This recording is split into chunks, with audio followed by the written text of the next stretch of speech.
Di khotbah saya yang beberapa saat lalu, saudara, saya berkhotbah tentang damai sejahtera. Kita belajar bahwa kita tidak mendapatkan damai sejahtera yang sejati di uang. Kita tidak mendapatkan damai sejahtera di liburan. Beberapa saat lalu ada istilah healing malah jadi sensor, saudara. Kalau saudara yang ke puncak, siapa yang ke puncak minggu lalu? 17 jam, congratulations. Dan kita tidak mendapatkan damai ketika kita mendapatkan kesuksesan di dalam bisnis atau pekerjaan kita. Konklusi dari khotbah saya beberapa saat lalu adalah kita mendapatkan damai sejahtera bukan karena gak ada masalah. Kita mendapatkan damai sejahtera justru memampukan kita mengatasi masalah, saudara. Hari ini saya ingin membawa kembali tentang damai sejahtera. Judul khotbah saya hari ini berjudul Is it well? Is it well? Apakah diri saya baik-baik saja? Apakah diri saya merasakan damai sejahtera?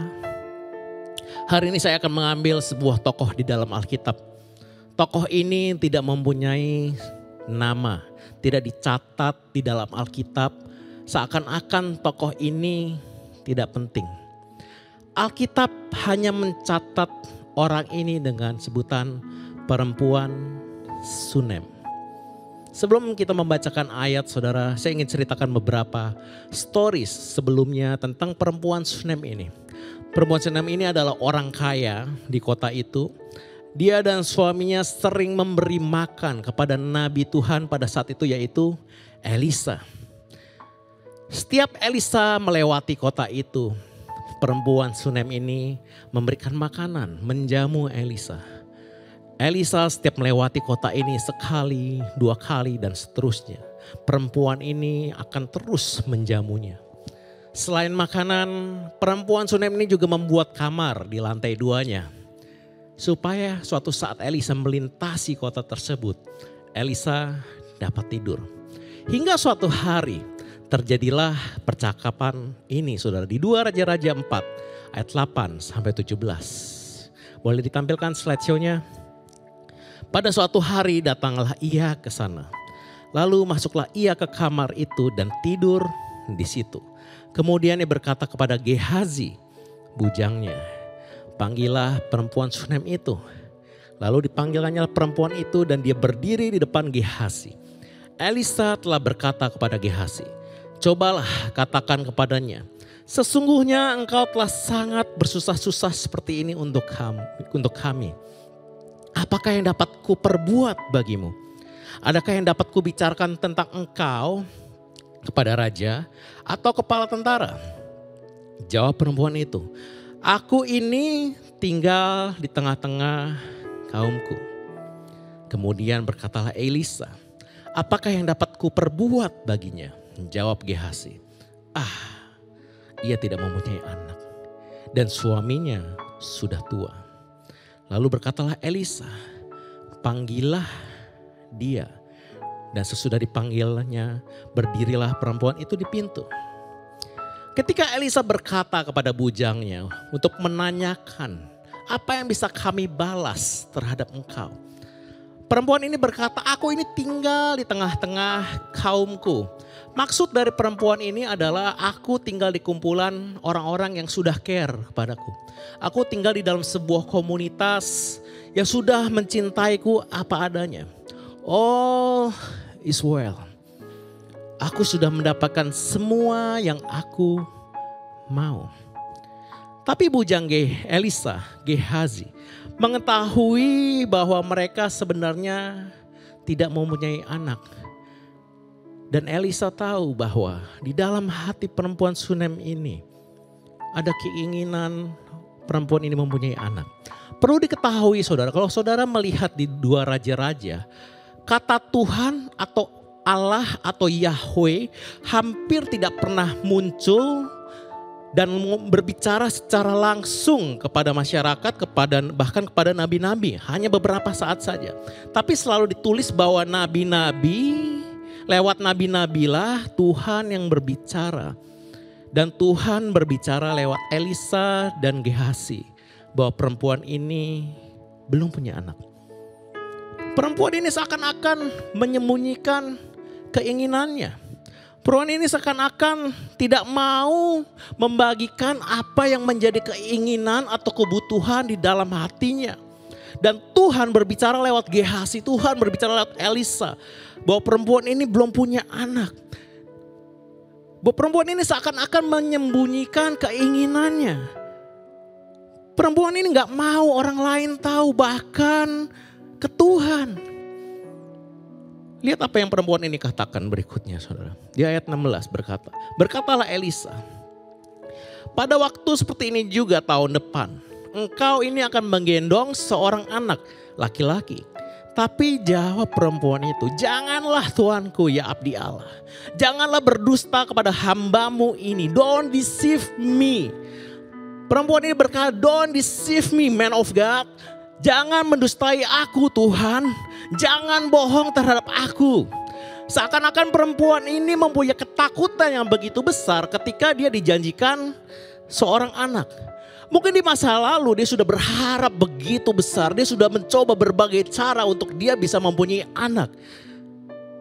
Tapi mungkin hal itu tidak terjadi setelah seberapa lama mereka mencoba. Suami dan istri ini mencoba. Mungkin hanya ada kepahitan. Mungkin seakan-akan Tuhan berbohong kepada mereka. Dan dia menguburkan keinginannya. Dia melupakan keinginannya. Dia takut dikecewakan kembali. Mengapa dia bilang jangan bohong? Karena dia takut disakiti, saudara. Perempuan ini menutupi keinginannya. Tapi Tuhan mengetahui keadaan wanita ini. Sama seperti kita, saudara. Sama seperti engkau, saudara. Engkau mungkin hari ini sudah melupakan apa yang menjadi kebutuhanmu. Engkau mungkin sudah melupakan apa yang menjadi impian terdalam engkau. Engkau mungkin sudah melupakan setiap keinginanmu. Dan engkau mungkin sudah kuburkan itu dalam-dalam. Karena ketika saudara mencoba untuk meraih apa yang saudara mau. Untuk berdoa apa yang saudara mau. Dan tidak ada jawaban. Seakan-akan tidak jawaban. Hanya ada kepahitan, saudara. Hanya ada kepedihan. Jangan bohong kepadaku Tuhan. Kau bilang aku bisa mendapatkan berkat. Jangan bohong Tuhan. Kau bilang aku akan diberkati. Jangan bohong. Kau bilang aku akan jadi kepala dan bukan ekor. Jangan bohong Tuhan. Tapi tak ketahui ini saudara. Walaupun kau kubur impianmu. Walaupun kau lupakan. Tuhan gak pernah lupa dan Tuhan tahu dan Tuhan pakai orang lain. Untuk engkau. Inilah yang sering terjadi di dalam kehidupan kita. Kita dikecewakan di dalam bisnis kita. Kita dikhianati oleh orang terdekat kita. Mungkin dalam pelayanan kita sering dikecewakan, saudara. Kita takut berharap, kita takut mencoba, kita takut untuk melayani, kita takut bahkan untuk berdoa kepada Tuhan.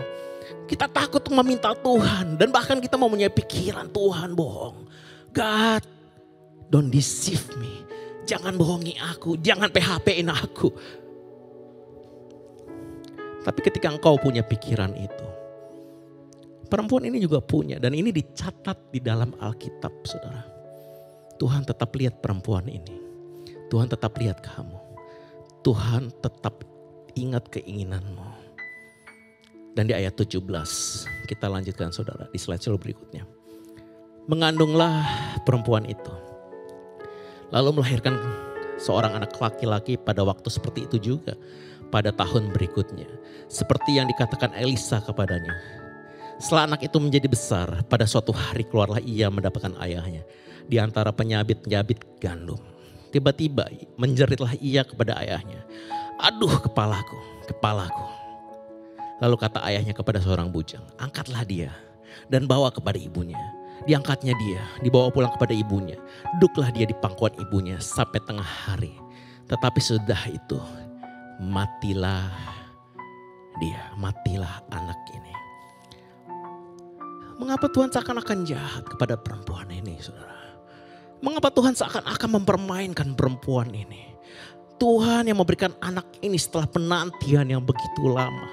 Tapi dalam sekejap juga Tuhan membiarkan anak ini mati. Tapi saya hari ini ingin mengajak saudara untuk saudara bisa belajar dari perempuan Sunem ini. Perhatikan ayat berikutnya. Lalu naiklah perempuan itu Dibaringkannya lah dia di atas tempat tidur abdi Allah itu. Ditutupnyalah pintu dan pergi. Sehingga anak itu saja di dalam kamar. Sesudah itu ia memanggil suaminya serta berkata, suruh kepadaku salah seorang bujang dengan membawa seekor keledai betina. Aku mau pergi dengan segera kepada abdi Allah itu dan akan terus pulang. Berkatalah suaminya, mengapa pada saat hari ini engkau hendak pergi kepadanya? Padahal sekarang bukan bulan baru dan bukan hari Sabat. Jawab perempuan itu, jangan khawatir. Dalam bahasa Inggrisnya, it is well. Dalam bahasa aslinya, shalom, peace be with me. Saudara perhatikan, hal pertama yang perempuan ini lakukan setelah anaknya mati. Kalau perempuan lain atau kalau kita, suatu saat anak kita meninggal, amit-amit saudara. Hal pertama yang harusnya perempuan ini lakukan adalah dia menguburkan anak ini. Dia mempersiapkan penguburannya. Dia mempersiapkan seremoni untuk menguburkan anaknya. Tapi apa yang dilakukan perempuan ini? Dia tidak menguburkan anaknya. Apa yang dilakukan wanita ini? Dia baringkan anaknya.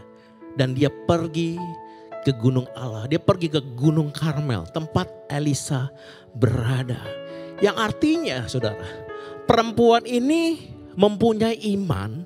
Padahal beberapa saat sebelumnya perempuan ini seakan-akan gak punya iman.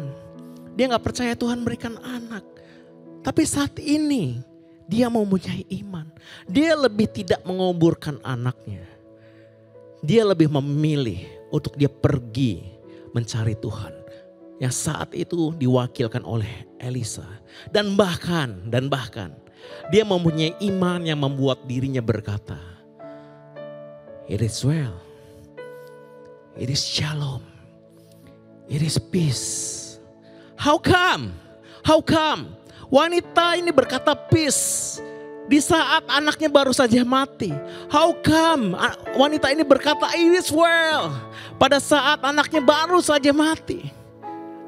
Mungkin saudara berkata dalam diri saudara, perempuan ini mungkin juga berkata dalam diri, life doesn't make sense. Hidup ini gak masuk akal.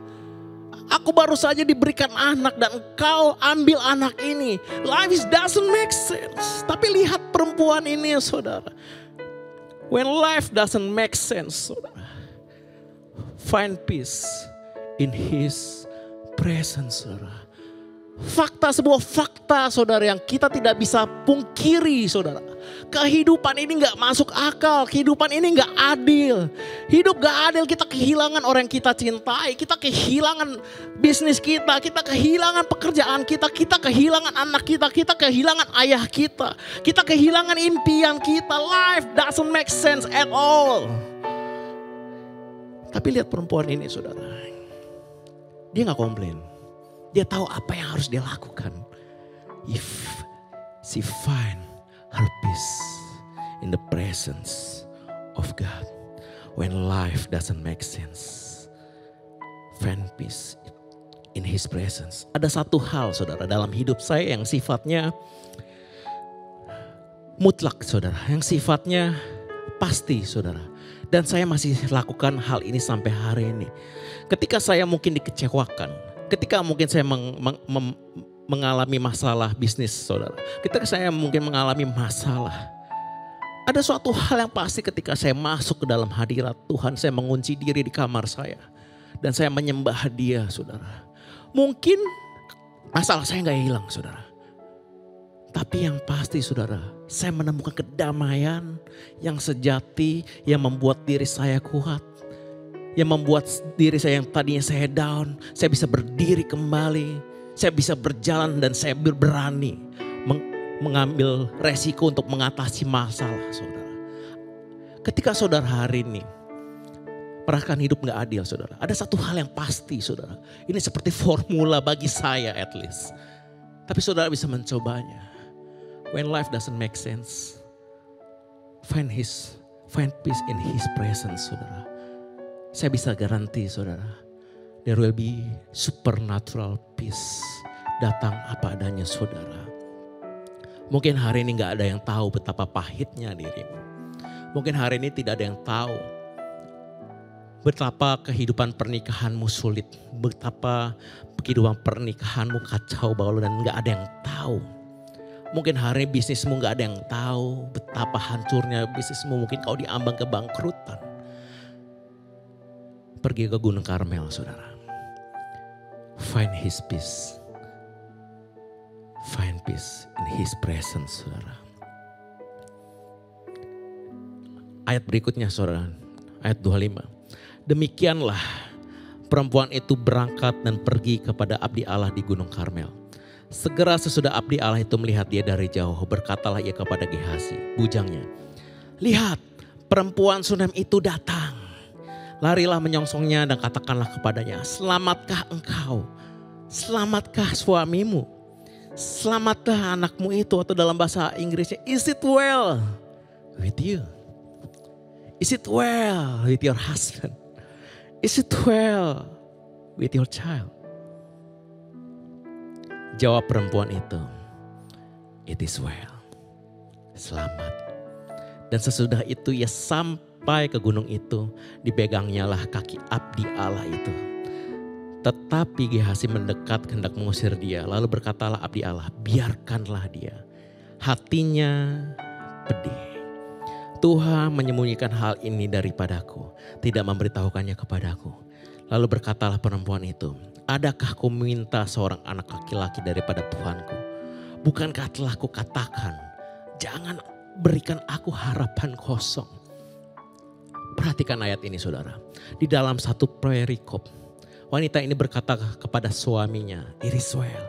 Wanita ini berkata kepada Gehazi, it is well. Tapi ketika dia bertemu Elisa, dia komplain, saudara. Dia komplain. Bukankah aku udah bilang jangan bohongi aku, jangan dustai aku, jangan berikan aku harapan kosong. Seakan-akan wanita ini berkata, Tuhan, engkau memberikan aku harapan palsu again. Tuhan, engkau memberikan aku kepedihan. Tuhan, engkau memberikan aku kesakitan. Di satu momen wanita ini berkata shalom, tapi di satu momen wanita ini juga mempertanyakan Tuhan. Wanita ini juga mempunyai kepedihan terhadap Tuhan. This is the truth, saudara. Bukankah ini gambaran diri kita? Ketika kita berusaha untuk percaya kepada Tuhan, kita berkata ini well. Tuhan mengasihi kita.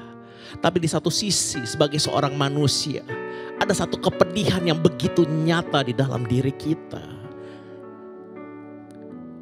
Di mulut mungkin kita berkata kita baik-baik saja, it is well with my marriage. Tapi di dalam hati kita menuduh Tuhan. Mengapa hal ini terjadi? But know this, saudara.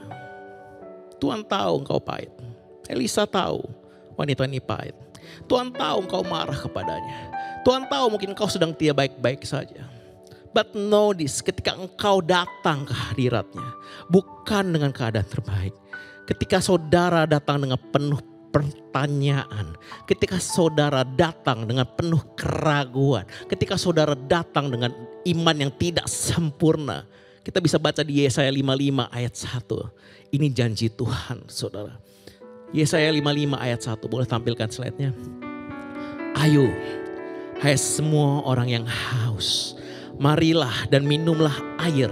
Dan hai orang yang tidak mempunyai uang, marilah, terimalah gandum tanpa uang pembeli dan makanlah.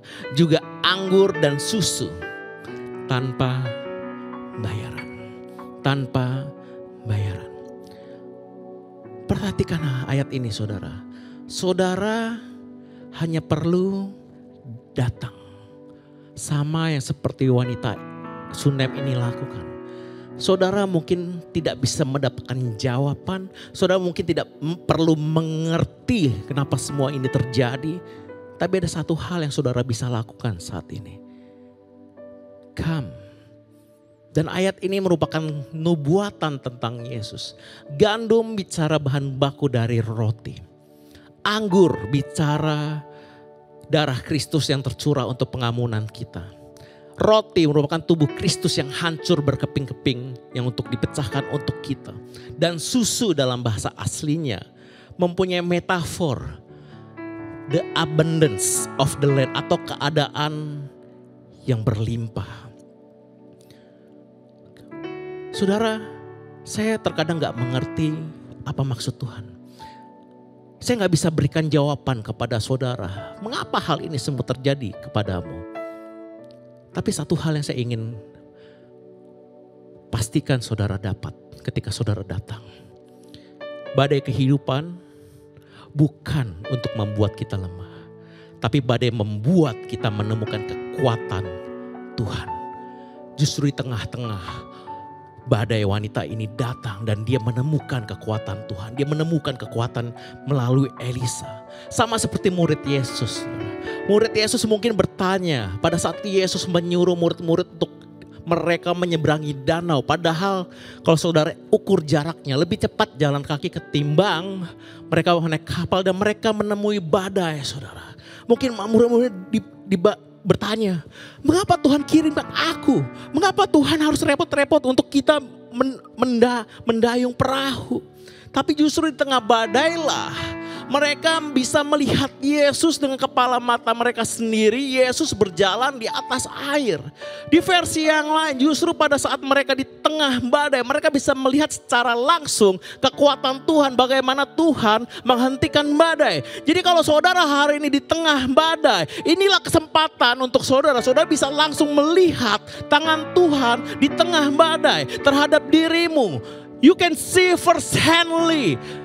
Engkau bisa melihat bukan apa kata orang, tapi engkau bisa melihat bagaimana Tuhan sendiri datang. Apa yang engkau perlu lakukan? Come.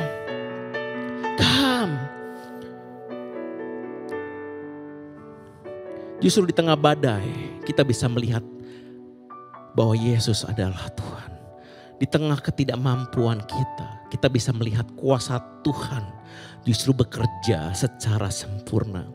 Oleh sebab itu ada ayat berkata di 2 Korintus ayat 12 sampai 9, pasal 12 ayat 9. Tapi jawab Tuhan kepadaku, cukuplah kasih karuniaku bagimu. Sebab justru dalam kelemahanlah kuasaku menjadi sempurna. Sebab itu terlebih aku suka bermegah atas kelemahanku, supaya kuasa Kristus turun menaungi aku. Kau yang hari merasa mempunyai banyak kelemahan. Kau yang hari ini mempunyai kesalahan, baik kau lakukan secara sengaja maupun tidak sengaja. Kau yang hari ini minder karena kau merasa tidak lebih baik dari orang lain. Engkau bisa berkata hari ini, it is well. It is well. Keadaanmu tertulis dalam Alkitab. Mungkin kau tidak punya iman yang sempurna. Mungkin kau marah, mungkin kau pedih hatinya. Kau belum menemukan the reason kenapa Tuhan melakukan ini. Ada satu hal yang kau bisa lakukan. Come, it is well. Dan singkat cerita saudara, saya skip bagian ini. Anak itu pun dibangkitkan oleh Elisa. Saya boleh panggilkan tim worship untuk naik. Ketika anak ini dibangkitkan oleh Elisa, saudara. Ini bukan akhir cerita. Ini bukan akhir cerita. Mungkin tetap ada pertanyaan dalam diri wanita. Mengapa biarpun anaknya sudah dibangkitkan, mengapa Tuhan membiarkan anak ini mati? Mengapa Tuhan repot-repot membuat anak mati lalu dibangkitkan lagi? Kenapa mesti repot-repot, saudara? Mengapa Tuhan izinkan anak ini sempat meninggal? Mengapa Tuhan izinkan Elisa untuk membangkitkan anak itu? Mengapa seakan-akan Tuhan mengizinkan ada kepedihan di dalam diri wanita ini, saudara? Perhatikan, saudara. Perhatikan pattern Tuhan ini. Saya akan bacakan ayat cukup panjang, saudara. Tapi saya berharap saudara bisa memperhatikan. Di 2 Raja-Raja 2. Pasal 8 ayat 1 sampai 6. Elisa telah berbicara kepada perempuan yang anaknya dihidupkannya kembali. Katanya, berkemaslah dan pergilah bersama-sama dengan keluargamu. Dan tinggallah di mana saja engkau dapat menetap sebagai pendatang. Sebab Tuhan telah mendatangkan kelaparan yang pasti menimpa negeri ini 7 tahun lamanya. Lalu berkemaslah perempuan itu dan dilakukannya lah seperti perkataan abdi Allah itu. Ia pergi bersama-sama dengan keluarganya. Lalu tinggal menetap sebagai pendatang di negeri orang Filistin 7 tahun lamanya. Raja sedang berbicara kepada Gehazi, bujang abdi Allah itu. Katanya, cobalah ceritakan kepadaku tentang segala perbuatan besar yang dilakukan Elisa. Sedang ia menceritakan kepada raja tentang Elisa menghidupkan anak yang sudah mati itu. Tampaklah perempuan yang anaknya dihidupkan itu datang dengan tidak sengaja, dengan sebuah kebetulan. Perempuan ini datang mengadukan perihal rumahnya dan ladangnya kepada raja. Setelah ia pulang 7 tahun di tempat asing. Lalu berkata lagi Gehazi, ya tuanku raja, inilah perempuan itu dan inilah anak yang dihidupkannya oleh Elisa. Perhatikan ayat 6 saudara. Lalu raja bertanya-tanya dan perempuan itu menceritakan semua kepadanya. Kemudian raja menugaskan seorang pegawai istana menyertai perempuan itu dengan pesan, pulangkanlah segala miliknya dan segala hasil ladang itu sejak ia meninggalkan negeri ini sampai sekarang. Tuhan gak berhenti ketika Tuhan tidak berhenti sampai pada saat Tuhan membangkitkan anak ini saudara. Elisa menyuruh wanita ini pergi. Tuhan menyuruh wanita ini pergi ke sebuah negeri yang asing. Pada saat itu adalah Filistin selama 7 tahun. Selama 7 tahun wanita ini pergi. Rumah dan ladangnya mungkin hancur saudara. Rumah dan ladangnya mungkin dimiliki oleh orang lain. Rumah dan ladangnya mungkin diduduki oleh orang lain. Tapi raja pada saat itu sedang berbicara pada Gehazi. Dan kebetulan saudara, saya rasa bukan kebetulan, tapi Tuhan sudah mengatur demikian rupa. Ketika pada saat Gehazi berbicara kepada raja, wanita ini ada. Dan raja pun memulangkan segala miliknya. Bukan hanya miliknya aja. Tapi selama 7 tahun ladang ini menghasilkan, nilainya juga dibalikan kepada wanita ini. Kita stop sejenak saudara. Kita stop sejenak. Kalau aja anak ini gak sempat meninggal saudara. Mungkin tidak ada kesempatan buat Tuhan menunjukkan kuasanya untuk membangkitkan anak ini.